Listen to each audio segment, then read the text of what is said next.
So, ayan guys, nandito kami ngayon sa pinapapatag namin na lupa. So, ayan, tiyenen, hanggang doon yan sa kalapit ng aming bahay. Para parkingan ng mga sasakyan. Ayan. Ang cute nung nagagawa, ganun linggit. Ayan, magpapadentist kasi kami ngayon guys, magpapaklining ng ngipin. Ayan. Ayan, ganyan lagi at bubukas at pinagsasara ako ng pintuan. So, mapapalinis kami ng ngipin kasi nung buntis ako, diba, hindi pwede. Ayan guys, may chika nga ako sa inyo. So, ang tagal-tagal ko na, diba tandaan nyo dati, nagkaroon ako ng shampoo and conditioner. Pero never pa ako nagkaroon ng treatment sa hair na nilabas. Kasi nga, ang daming sample, 3 years ago na. Ang tigas pa rin sa hair ko. As in, hindi lumalambot.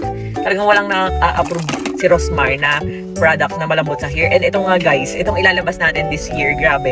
As in, napalambot niya yung hair ko. As in, pagligo ko pa lang, nasa shower pa lang ako, bagsak na yung hair ko. And nasusuklay ko siya ng kamay. And nun nga, tinesting ko na suklayin siya, grabe, walang kasabit-sabit talaga. As in, sobrang smooth niya. Kaya ayan, soon matatry nyo na talaga. And yung foundation, grabe as in.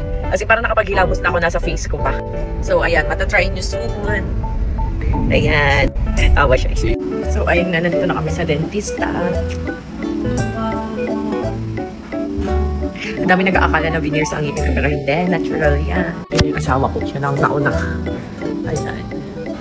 So, ayan nga guys, yung aming lupa, pinapapatag namin siya kasi gagawin namin parking lot ng mga sasakyan. Amin din pala yun sa likod. So, amin din pala yun sa likuran guys. So, total of 3 lots na magkakadugtong para yan sa future ng mga bata. So, papalagyan namin yan ng kwarto nila pagka medyo malaki-laki na sila. Yung parang pwede na sila sa sarili nilang kwarto.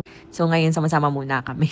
Pero ngayon gagawin muna namin siyang parking lot ng mga sasakyan. So, ayan, tulog ang aking bibihan, si baby boy.